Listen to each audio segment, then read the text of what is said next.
बरसात में 3 गरीब बहुओं की गर्मा गर्म आलू कचौड़ी। देखा भाभी, कुछ था क्या इसको करने में, ऐसे ही जरा सी देर में हमारी रसोई बन गई। सच कहा, काम जितना देखने में मुश्किल लगता है उतने मुश्किल होते नहीं, बस शर्त है कि उन्हें करने की हिम्मत की जाए। चलो भाभी, अब इसको सजाते हैं। भाभी, आप लोगों ने ये बना दिया, वाह, ये कितना अच्छा लग रहा है। क्या मैं अंदर जाकर देखूं? वाह वाह, हमारी माँ का और चाची का कैफे कैफे, मजा आएगा। अब हम रोज रोज आलू की कचौरी खाया करेंगे। भाभी, ये तो अंदर से भी काफी ज्यादा अच्छा है और बड़ा भी है। हाँ हाँ मम्मा। अच्छा है ना? मैं तो इसको देखकर ही खुश हूँ। पता नहीं जब काम करूंगी तो कैसा महसूस होगा। सुषमा बहन, उस दिन की सुजाता जी की बहू की बेइज्जती आज तक भी नहीं मैं भूल पाती हूँ। हाँ हाँ, मुझे भी बड़ी खुन्नस आती है उस दिन को सोचने के बाद तो। देख देख देख, ये यहाँ सारी की सारी क्या कर रही हैं? पता नहीं क्या ये मुर्गी का दरबा बनाकर उसको पूज रही हैं। ओ, सुजाता की बहुओं, ये माचिस का डिब्बा क्यों बनाया है? ये माचिस का डिब्बा दिख रहा है आपको? हमें तो उससे भी बदतर लग रहा है। पता नहीं क्या बनाकर इसकी पूजा कर रही हो। बहन, ये कोई माचिस का डिब्बा नहीं है, मेरी बहुओं का कैफे है, कैफे। लेकिन तुम क्या जानो कैफे? मेरी बहुएं यहाँ आलू की कचौड़ी बेचेंगी और अपना काम चलाएंगी। बात सुन लो इन गरीबों की, ये कैफे बनाएंगी। ये लोग यहाँ इस जगह पर खाने की चीजें बेचेंगे और पैसे कमाएंगी। अरे ये गरीबों का गांव है, गरीबों का। यहाँ हम गरीब अपने घरों में 2 वक्त का खाना बना लेना तो बड़ी बात होती है। तुम्हें क्या लगता है कि तुम्हारा ये खेल चल जाएगा? कुछ नहीं होगा। इस दरबे में तुम मुर्गियां ही पालती हुई नजर आओगी। आप हमें नहीं बताएंगी कि हमें क्या करना है और उससे क्या होगा क्या नहीं होगा, समझ आया? भाभी, आप ऐसे लोगों की वजह से अपनी हिम्मत नहीं हारिएगा। ये तो जलने वाले लोग हैं। शिखा ने ऐसे बोलकर सभी को हिम्मत दी, लेकिन ज्योति का मुंह उतर गया था। उसकी नई कोशिश को हिम्मत देने के बजाय कमला और सुषमा उसे तोड़कर चली गई थी।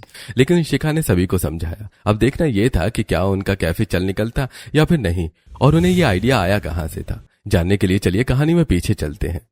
ये लीजिए, किस किस की प्लेट में पूरियां नहीं है, ले लीजिए, बन गई हैं। बहू, बस मेरा खाना तो हो गया। सच में तेरे हाथ की आलू की कचौरी का तो कोई तोड़ ही नहीं है। ऐसी बनाती है कि कचौरी के साथ साथ बर्तन भी खाने का मन करता है। मन नहीं मान रहा है, एक और खा ही लेती हूँ। बहू, मुझे भी एक और कचौरी देना। कोई बात नहीं है, हजम नहीं हुई तो क्या है, रात का खाना नहीं खाऊंगी, लेकिन हाँ, कचौरी तो आज मन और पेट दोनों भर कर खाऊंगी। भाभी, आपके लिए तो कचौरी बच जाएगी। हाँ दीपा, मेरे लिए बच जाएगी, लेकिन क्या हुआ माँ, किस लिए आप लेकिन बोल रही हैं? कुछ नहीं बेटा। बता दे बेटा कि क्या, क्यों परेशान है? माँ जी, वो मेरी ऋषिकेश जी से बात हुई थी तो उन्होंने कहा कि। क्या कहा? ठीक तो है ना मेरे तीनों ही बच्चे? हाँ बाबा, वैसे तो ठीक है, लेकिन उन्होंने कहा था कि वहाँ शहर में भी ना काम नहीं है। वो जो काम किया करते थे, अब वो काम इतना मंदा था कि उन्हें वो छोड़ना पड़ गया और नई जगह में उन्हें एक फैक्ट्री में सामान लोड करने का काम मिला है। काम आसान नहीं है। दिन में जी तोड़ मेहनत के बाद बस उन्हें 200 रुपए पर रखा हुआ है। इतने में उन्हें अपने लिए भी देखना है और परिवार के लिए भी। माँ भैया, हम लोगों के लिए कितनी मेहनत करते हैं ना, उन्हें वहाँ शहर में कितना ज्यादा काम करना पड़ रहा है और हम लोग आराम से तब बैठ कर खा पा रहे हैं। वही तो, अब देखो ना, मैंने भी आज आलू की कचौरी बनाने के प्लान कर लिया, जबकि तेल ज्यादा नहीं था और अब काम भी नहीं है तुम्हारे भाइयों के पास। मेरी तो समझ में नहीं आ रहा है कि अब घर का खर्च कैसे चलेगा। अब तो इन स्वादिष्ट कचौरियों करने वाला ही उतरना मुश्किल लग रहा है। हाँ, ये क्या हो गया है मेरे बच्चे। माँ जी, आप परेशान नहीं हुई। मेरे बेटे कमजोर नहीं है, वो हमारा ही खून है और काम करके हमारे घर में सहारा जरूर बनेंगे। इसीलिए आप ज्यादा फिक्र नहीं कीजिए, जो होगा अच्छा ही होगा। सुजाता ने ऐसे बोलकर सभी का मन शांत किया और उसके बाद सभी ने स्वादिष्ट कचौड़ियां एंजॉय की। सुजाता एक बेहद ही गरीब औरत थी जो कि अपने कच्चे पक्के से मकान में अपनी एक बहू, 2 पोता पोती, 3 बेटे, 2 बेटियां और सास और पति के साथ रहती थी। उसके घर में बस कमाने वाले उसके बेटे ही थे, जिसकी वजह से घर में किल्लत रहती थी। और साथ ही जब उन बेटों का काम भी छूट गया था, जिसकी वजह से अब बहू को टेंशन हो रही थी कि वो अपने घर वालों का पेट किस तरह से भरती। आज के दिन उसने सभी को स्वादिष्ट आलू की कचौड़ी बनाकर खिला दी थी। ऐसे ही अगले दिन। बहू, कहाँ है तू? जी माँ जी, बताइए। ये ले, मैं खेत पर से ये आलू लेकर आई हूँ। खेत पर से आलू? माँ, दादी जी का बाहर खेत है, उसमें आलू आ रहे हैं। माँ जी, मेरी शादी हुए 8 साल हो चुके हैं। इन बीते हुए सालों में आपने मुझे तो कभी नहीं बताया हमारे खेत भी हैं। अरे मेरी गौ माता समान बहू तो कितनी भोली है। अरे घर के पीछे जो ये गार्डन सब पड़ा हुआ है, ये हमारे खेत ही तो है। हाँ, जगह कुछ बड़ी नहीं है, बस 50-60 गज होगी, लेकिन बहू रानी वहाँ हम खेती ही करते हैं। जब गाजर, पालक और मेथी का सीजन होता है तो वो उगाते हैं, जब नहीं होता तो आलू उगा लेते हैं। अब मैं ये आलू ले आई हूँ, देख ले कि आज इनसे क्या बन सकता है। जी, मैं देखती हूँ कि मैं क्या बना सकती हूँ। ज्योति की बात को सुनकर सुजाता मुस्कुरा दी, जिसके बाद ज्योति उन आलू को चूल्हे के पास लाकर काटने लगी। अजीब बात है, हमारे घर के पीछे हमारा एक छोटा सा खेत है और मुझे इस बात का पता ही नहीं है। भाभी क्या बना रही हैं? मैं कुछ नहीं, सोच रही हूँ आलू का चोखा बना दूं, जरा सा आटा है, चोकर मिलाकर रोटी बना दूंगी। ठीक है भाभी, अब जब भाई का काम छूट ही गया है तो अब तो ऐसे ही रूखा सूखा खाकर ही काम चलाना पड़ेगा। सही कहा। ज्योति ने जो बोला था वही बनाया। उसने आलू को उबाला और उन्हें फोड़कर उसके अंदर नमक, मिर्च और प्याज काटकर मिला दी। उसके बाद उसने रोटी बनाई और सभी खाना खाने को बस बैठे ही थे कि तभी दरवाजे पर दस्तक हुई। खाइए। अरे कौन आया होगा, मैं देखती हूँ। आप लोग? क्या हुआ, हमारी एंट्री नहीं है? मेरे बच्चे आ गए, आ जाओ बेटा। दादी माँ, हम भी आपको बड़ा याद कर रहे थे सच में। मैं जानती हूँ, बैठ जाओ। और ऐसे अचानक कैसे आना हुआ? ये बाबा और चाचा जी आ गए। ये माँ, शहर में काम इतना मंदा है कि क्या बताएं। एक फैक्ट्री में सामान लोड करने का काम मिल भी गया था तो वो भी मंदा हो गया। अब मालिक ने बोला है कि 1 हफ्ते के बाद पक्का काम शुरू होगा, तो हम 1 हफ्ते क्या करते। कुछ पैसे ले आए हैं, अब 1 हफ्ते यही परिवार के साथ रहेंगे। चलिए अच्छा है, कम से कम काम मंदा होने के बहाने से ही लेकिन आपको घर की तो याद आई। भाभी बेचारी कितनी परेशान हो रही थी। आइए खाना खा लीजिए। सभी घर वाले बैठकर आलू का चोखा और रोटी खाने लगे। अभी वो खा ही रहे थे कि तभी अमरेंद्र टेंशन में बोला, वो भी मेरे ऊपर जोर दे रहा है। अजी क्या हुआ है? नहीं, कुछ नहीं। बाबा बता दीजिए, आपने आज से पहले तो कभी भी इस तरह की बात नहीं की। कौन जोर दे रहा है? अरे बहू, कोई नहीं। माँ, आपको मेरा वो दोस्त याद है, नरेश? बचपन में वो बहुत ज्यादा घर आता था। अच्छा, नरेश, वो लंबू? हाँ माँ, वही लंबू। मैंने उसे बचपन में एक वादा किया था कि जब हम बड़े हो जाएंगे तो हम अपनी दोस्ती को रिश्तेदारी में बदलेंगे। और आपको पता है, इस बात पर उसने और मैंने हाथ भी मिलाया था। अभी कल ही मेरी उससे मुलाकात हुई। उसकी बेटियां शिवानी और शिखा अब दोनों जवान हो गई हैं और वो चाहता है कि मैं उसकी बेटियों से अपनी बेटों की शादी करवा दूं। लेकिन घर के जो हालात हैं उन्हें देखकर नहीं लगता कि अभी हम शादी वादी के लायक हैं। बेटा, हालात तो दूर दूर तक यही नजर आ रहे हैं। कोई करिश्मा हो जाए तो बात अलग है। अगर ऐसा लग रहा है कि हम उन लड़कियों को अपने घर की बहू बनाने के लायक नहीं है तो अपने दोस्त को तू किसी भ्रम में नहीं रख, उसको मना कर दे। माँ, ऐसी बात नहीं है। मैं नहीं चाहता कि जो कसम मैंने उसको बचपन में से दी हुई है उसको आज मैं ऐसे तोड़कर झूठा कर दूं। अगर ये बात है तो तू उससे शादी की तारीख निकलवा दे, क्योंकि हम तो कल भी ऐसे ही हैं, आज भी। कोई बड़े प्रोग्राम हमको नहीं करने, जो इंतजामात हो जाएगा वही कल को होगा। तो दिन क्यों गलाने, 4 लोग जाओ और बहू ले आओ। अपने दोस्त को बोल दे कि अपनी छाती को बेटियां देने के हिसाब से पक्का कर ले। हेमा की बात सुनकर अमरेंद्र मुस्कुराया, जिसके बाद उसने सभी घर वालों की रजामंदी के बाद अपने दोस्त नरेश के घर उसकी दोनों बेटियों की अपने बेटों के साथ शादी पक्की कर दी। ऐसे ही देखते देखते कुछ दिन और बीत गए और 1 हफ्ते के अंदर अब सरोज और कैलाश की भी शादी हो गई थी। मोहल्ले की कुछ औरतें सुजाता के घर में खड़ी थी और शिवानी और शिखा दोनों अपने गृह प्रवेश के इंतजार में खड़ी थी। ये लीजिए माँ जी, मैंने ये थाली बना दी है, अब आप अपनी बहुओं का गृह प्रवेश करवा लीजिए। अरे मेरी भोली, मेरी सीधी बहू, तू इनकी जेठानी है तो तू आ गया और इनका प्रवेश करवा। मैं करवा सकती हूँ माँ जी। हाँ, क्यों नहीं, तू क्यों नहीं करवा सकती? चल करवाते। जी। ज्योति ने घबराते हुए प्रवेश करवाया, जिसके बाद दोनों बहुएं घर के अंदर आ गईं और अरे कितना छोटा घर है, देखने से तो ये एकदम मुर्गी का दरबा लग रहा है, या कह दो माचिस का डिब्बा। शिखा, लो भाई, इस बहू ने तो आते ही बुराई करनी शुरू कर दी। सुजाता बहन, सीट बेल्ट बांध लेना, क्योंकि तुम्हारी बहू मुझे नहीं लगता कि तुम्हें सही से रहने देगी। सही कहा, आते ही घर को मुर्गी का दरबा और माचिस का डब्बा कह दिया। अब ऐसी बहू से क्या ही उम्मीद रहेगी। तुम्हारी पहली बहू तो गाय थी, लेकिन ये तो लोमड़ी है, लोमड़ी। और आप क्या है आंटी जी, मिट्टी का तेल? अरे देख रही है आपकी बहू हमें क्या बोल रही है। तो आप भी तो उसको क्या बोल रही हैं? इसको गाय नहीं समझना, ये तो आज के जमाने की नारी है, नारी। लगता है कि मेरी तो सास भी बैरी है, बैरी। शिखा की बात को सुनकर कमला और सुषमा दोनों औरतों का मुंह बन गया और वो वहां से आ गई, जिसके बाद अरे छोटी बहू तू तो बड़ी पटर पटर है, यूं ही तूने उन दोनों आग लगवा औरतों का मुंह बंद करवा दिया, क्या बात है। मैं तो ऐसी हूँ दादी जी, चटपटी और तीखी। चलो बहुओं, बातें काफी हो गई हैं। अब तुम लोग एक काम करो, जाकर सो जाओ। सुबह को तुम्हारे पतियों को वापस काम पर भी जाना है, तो तुम्हें सुबह जल्दी उठना पड़ेगा। जी माँ जी। कल काम करने जाना है? शादी के अगले दिन ही काम करने कौन जाता है? काम करना तो जाना ही पड़ेगा। एक हफ्ते से हम छुट्टी पे थे, अगर कल काम करने को नहीं गए तो सर हमें फैक्ट्री से बाहर खड़ा कर देंगे। ऐसे बोलकर सरोज शिखा को कमरे में ले गया, जहां ऐसे ही शिवानी भी अपने पति के साथ छोटे से कमरे के अंदर चली गई और बाकी घरवाले आंगन में सो गए।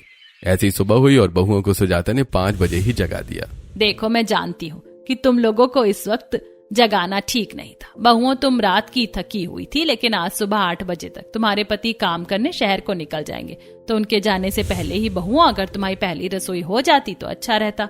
तो तुम लोग एक काम करो, अपना पहली रसोई का खाना बना लो। जी माँ जी। दोपहर का खाना तो सभी लोग माँ जी दोपहर में ही खाते हैं, तो अभी से पहली रसोई बनाने का क्या फायदा? मैं जानती थी कि तू कुछ ना कुछ जरूर कहेगी। बहू, माना कि खाना दोपहर में खाते हैं, लेकिन नाश्ता तो सुबह में ही करते हैं ना। तुम नाश्ते में कुछ ऐसा बना दो जिसको खाकर वो लोग निकल जाए। चलो, अब मैं ज्यादा बात नहीं करती हूँ। ज्योति, बहू तू इनको संभाल। जी माँ जी। सुजाता की बात को सुनकर ज्योति बहुओं के पास आई और उन्हें रसोई में ले गई, जहां उन्होंने अपनी पहली रसोई बनाना शुरू किया। अभी घर के हालात कुछ नाजुक ही चल रहे हैं, जिसकी वजह से हमारे पास बस ये आलू ही है खाना बनाने के लिए। तुम इससे ही कुछ बना लेना। बस आलू? आलू तो मुझे काफी पसंद है, क्योंकि आलू से मेरी सभी मनपसंद चीजें बनती हैं। चलिए आलू के पराठे बनाते हैं। तेल नहीं है इतना कि पराठे बन जाए। तुम लोग आलू की सूखी सी सब्जी और रोटी बना दो। अभी हमारे पास उसे खाने के अलावा और कोई दूसरा चारा नहीं है। ज्योति की बात को सुनकर बहुओं ने आलू को काटा और छीला और उन्होंने एकदम थोड़े से तेल में ही आलू की सब्जी और रोटी बना दी। कुछ ही देर के बाद सभी जाग गए और अरे बाबा, आप तो कल कह रहे थे कि घर में कुछ भी राशन का सामान नहीं है, फिर आज ये सब सब्जियां? ये तो खेत के ही आलू हैं, मैंने तुम्हें बताया नहीं, लेकिन मैं खेती तो करता ही रहता था, इसलिए कि ये एक ना एक दिन काम तो आ ही जाएगी। ये हुई ना समझदार बाबा वाली बात। आपने सच में इस घर को गरीबी में भी बड़ी ही जिम्मेदारी से संभाला है। ऐसा क्या? हाँ बाबा, हम अब फिर से शहर जा रहे हैं। पता नहीं कि कितने दिन के बाद कुछ पैसे भेज पाएंगे, लेकिन आप ये अपनी खेती का काम खत्म नहीं करना। हाँ, इसको ऐसे ही करते रहना। अरे मैं क्यों इसको खत्म करने लगा हूँ? ये काम ही तो है जो हम लोगों का पेट भरवाता है। सही कहा, आप हमारे बाबा हैं तो आप हमसे ज्यादा जानते हैं। सभी ने ऐसे ही रोटी से वो सूखी सी आलू की सब्जी खा ली, जिसके बाद तीनों ही बेटे काम करने को निकल गए। और माँ चलो, अब भैया तो चले ही गए हैं, तो भाभी को बोलकर कपड़े धुलवा दो ना। मुझे बहुत ज्यादा कपड़ों की कमी महसूस हो रही है। एक सूट गंदा होता है और पहनने को कुछ नहीं रहता। जानती हूँ बेटा, इस गरीबी में वक्त गुजारना आसान नहीं है। बहुओं, चलो सुबह तो हो ही गई है, तुम लोग अब झाड़ू पोछा बर्तन का काम कर लो। ज्योति तू सफाई कर दे, शिवानी बेटा तू कपड़े धो दे और शिखा तू बर्तन धो देना। जी माँ जी। बताइए, आपकी वॉशिंग मशीन कहाँ है? वो क्या होता है? भाभी, हम लोग गरीब हैं, कोई अमीर नहीं जो वॉशिंग मशीन में कपड़े धोएंगे। हमें हाथ से कपड़े साफ करने पड़ते हैं। आपको क्या लगता है कि ऐसे गरीब घरों में मशीन होती है? बाहर एक नल है, उस पर ही हम पानी का काम करते हैं। इसका मतलब बर्तन धोने के लिए भी घर में कोई टंकी नहीं है? नहीं, हम गरीब लोग हैं, यहाँ टंकियों में पानी नहीं आता है। हम लोगों को जाकर लाना पड़ता है। चलो मैं तुम्हें जगह दिखाती हूँ। ज्योति ने अपनी देवरानियों को घर के बाहर लगा हुआ नल दिखा दिया, जिसके बाद शिवानी उसी नल पर कपड़े और शिखा वहां पर बर्तन लेकर बैठ गई। दीदी, बाबा ने तो कहा था कि हमारे ही घर जैसा ससुराल है, लेकिन यहाँ पर तो एक टंकी भी नहीं है। ये क्या बात हुई? चुप हो जाओ, चुप हो जाओ। अगर किसी ने सुन लिया ना तो बवाल बन जाएगा। अरे सुनने दो, अब क्या हम हक की बात भी नहीं करेंगे? और किसी का क्या डर पड़ा हुआ है हमें? जानती हूँ मेरी माँ, किसी से नहीं डरती तू, लेकिन अब शांत हो जा। चाची चाची बारिश आने वाली है, देखो कितने सारे काले काले बादल पानी लेकर आ गए हैं। अब तो बारिश होगी। आपको भी नहाना है क्या बारिश में? अरे हाँ, ये तो सच में काली घटा है भाभी। जल्दी से घर के अंदर चलो, नहीं तो हम भी और हमारी की हुई मेहनत सब कुछ पानी में मिल जाएगी। बहुओं ने जल्दी से अपने बर्तन और कपड़े समेट लिए, जिसके बाद वो सभी वहां से चली गई और बारिश शुरू हो गई। बारिश शुरू होने की वजह से पूरा घर टपकने लगा। अरे नहीं, बारिश आ रही, मेरी तो सारी मेहनत ही मिट्टी में मिल जाएगी। दीपा, रूपा, जल्दी जल्दी से सामान हटाओ। अब ये घर क्यों टपक रहा है? ज्यादा बारिशों में हमारा घर टपकता ही है, ये कोई नई बात नहीं है। और अब तो सावन का महीना लग गया है, तो पता ही नहीं कि रोजाना कैसे गुजारा होगा। घर का एक एक कोना भीग रहा था, कहीं भी बैठने की जगह नहीं थी। बारिश छप्पर पार करके गिर रही थी। और बहुओं, मेरी चारपाई पर आ जाओ, यहाँ कम पानी आ रहा, आ जाओ। सभी बहुएं हेमा के ही पास बैठ गईं और जब बारिश रुकी तब सभी ने रूखे सूखे से आलू खाकर ही गुजारा किया। ऐसी अब बहुओं को आए एक हफ्ता बीत गया था। इस एक हफ्ते में बहुओं ने कुछ भी अच्छा नहीं खाया था और आज के दिन वो ज्योति के साथ खेत पर थी।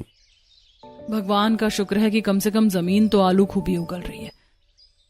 ये लो, हम लोग आज भी आलू ही बनाकर खा लेंगे।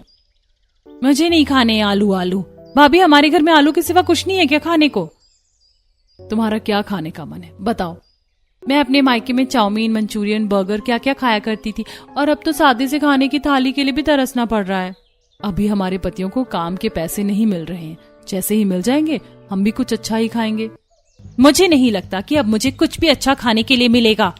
ज्योति शिखा की बात को सुनकर चुप रह गई, क्योंकि वो खुद नहीं जानती थी कि वो उन्हें क्या खाने को मिलता। वो लोग आलू लेकर ही आ गई और आज बस ज्योति ने सभी के लिए आलू उबाल दिए, जिनके ऊपर उसने नमक लगाया। और ये उबलते हुए आलू तो ना मुंह में चलते हैं, ना ही हलक से उतारे जाते हैं। पता नहीं तुम लोग इन्हें कैसे खा रही हो, मेरे तो बस की नहीं है इन्हें खाना। दादी माँ, खा लीजिए, अगर आप ही ऐसे करेंगी तो हम लोग भी ये नहीं खा पाएंगे। ज्योति की बात को सुनकर हेमा ने नाक मुंह भींच कर ही वो आलू खा लिए। ऐसी पूरे परिवार ने किसी तरह से खाना खा के अपना गुजारा चलाया। घर में कुछ भी राशन नहीं था, जिसकी वजह से उन्हें ऐसा खाना खाना पड़ा था। ऐसी 2-4 दिन और गुजरे और आज के दिन ज्योति को किसी लड़के ने बाहर बुलाया। मेरी भोली सी बहू ज्योति को पता नहीं क्यों बुलाया है। माँ, आप भी ना क्यों परेशान होती हैं? चलिए भाभी आ जाएंगी, वो भोली है, बेवकूफ नहीं। अम्मा के पास जा रहा है। माँ जी, हम बाहर देखते हैं कि क्यों बुलाया है। शिवानी ऐसे बोलकर बाहर चली आई, जहां उसने देखा कि ज्योति घर ही आ रही थी। क्या हुआ शिवानी, यहाँ क्यों आई हो? माँ को आपकी चिंता हो रही थी कि पता नहीं आपको क्यों बुलाया, तो मैं देखने को आ गई। चलो, अब आ ही गई हो तो मेरे साथ चलो। ज्योति शिवानी को अपने साथ ले गई, जहां से दोनों को ही आने में देरी हो गई। माँ, अब तो मेरा भी दिल घबरा रहा है। भाभी तो दोनों में से कोई भी नहीं लौटी है बाहर से। कहाँ चली गई वो दोनों? क्या पता। शिखा बहू, चल हम चलते हैं देखने को। अच्छा ठीक है, हेलो, आ गई।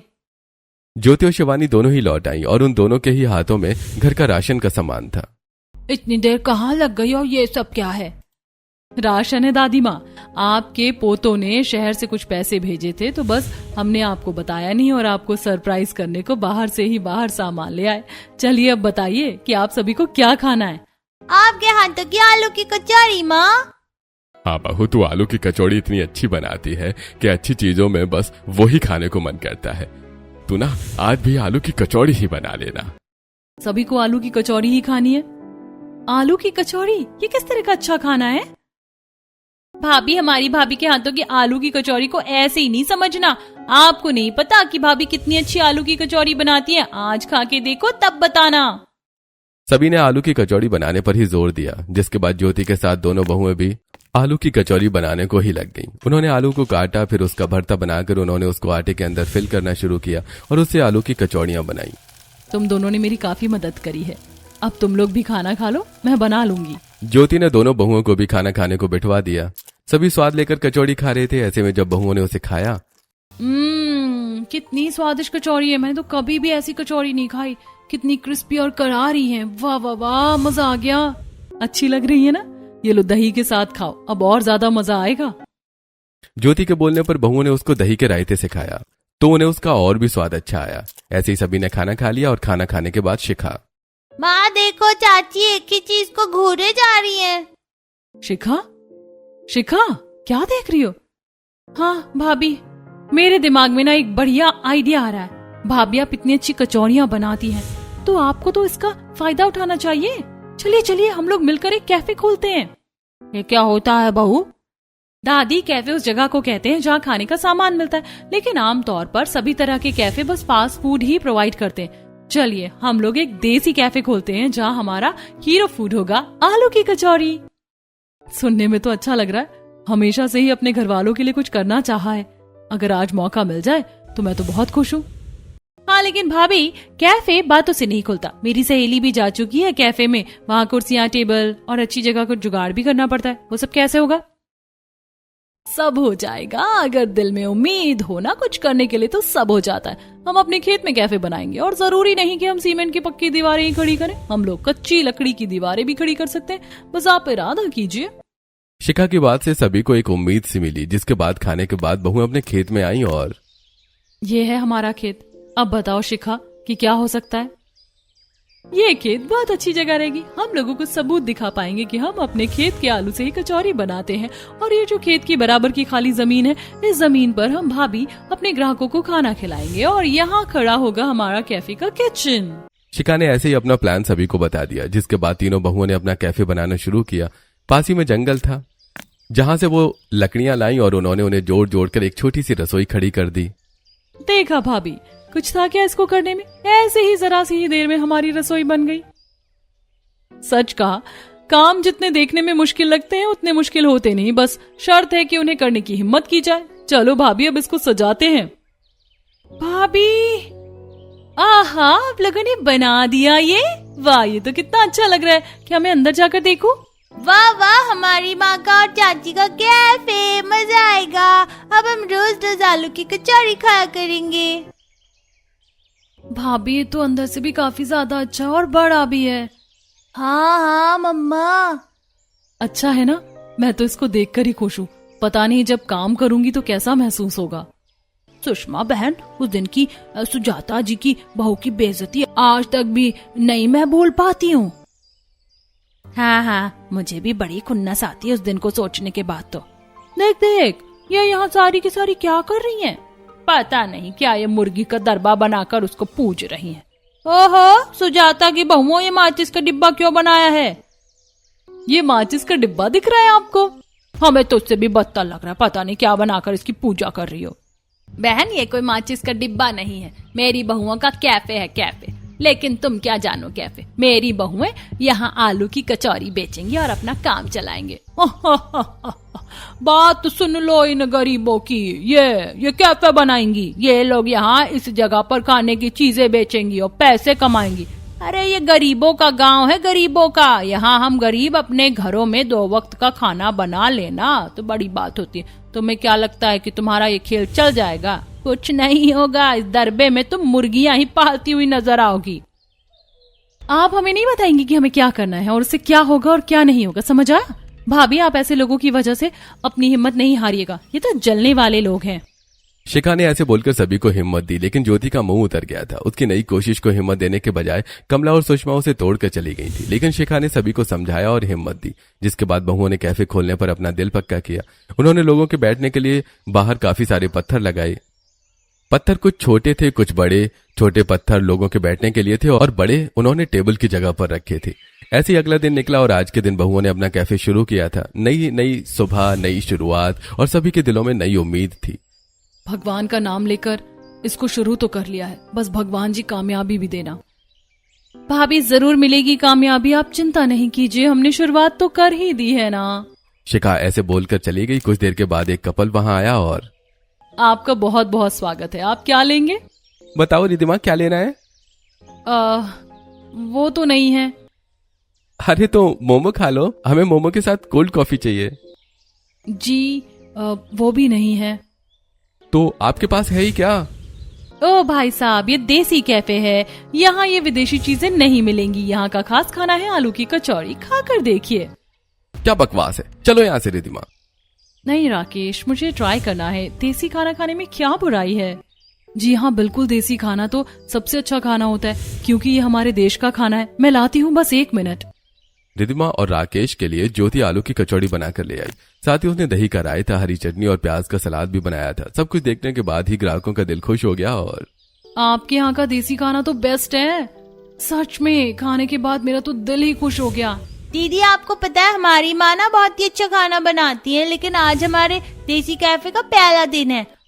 आप जहाँ भी जाना ना हमारी माँ की तारीफ करना, फिर यहाँ बहुत सारे लोग आएंगे हमारी माँ के हाथ की कचौरी खाने।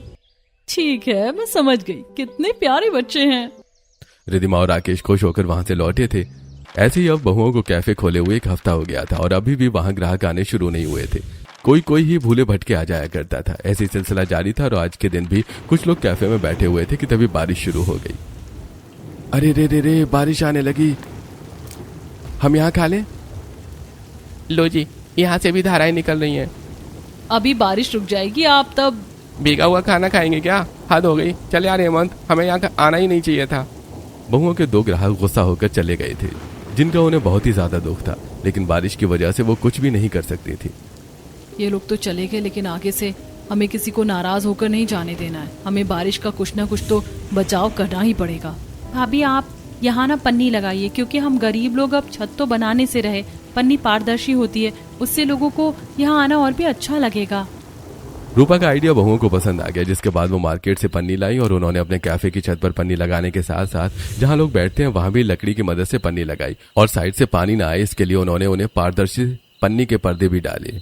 ऐसे कुछ दिन और गुजरे और आज बहुओं के पति अपने 2 शहरी दोस्तों के साथ गाँव आए थे। माँ, आपकी बहुएं कहाँ हैं? वो तो कैफे पर ही हैं। तुम तीनों अचानक, और ये कौन है? ये हमारी शहरी दोस्त है। नमस्ते माता जी, आपने तो कभी बताया नहीं जनाब कि आपकी पत्नियों का कैफे है। ये बात तो हमें भी पता नहीं थी।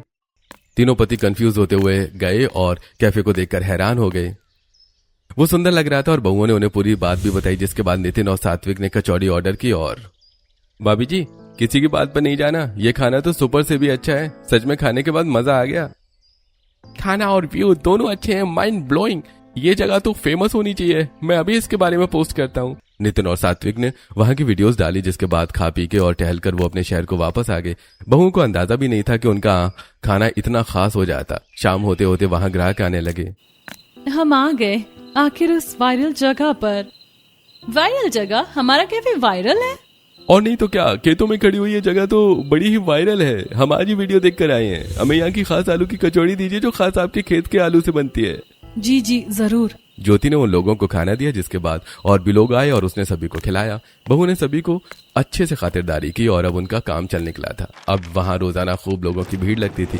साथ ही साथ जब बारिश होती तो पन्नी के अंदर से बारिश का नजारा और अच्छा लगता था। अब घर वाले भी सभी बहुओं के साथ वहां ही मदद करते थे और उनके पति भी अब कैफे ही चलाते थे। और अब सब ठीक हो गया था। बारिश का मौसम, गर्मा गर्म आलू कचौड़ी और अपनों का साथ, बस यही तो असली खुशी है। वैसे आपको बारिश में सबसे ज्यादा क्या खाना पसंद है? और अगर अभी गर्मा गर्म आलू की कचौड़ी मिल जाए तो कितनी खा सकते हैं? अपना जवाब कमेंट में जरूर बताइए।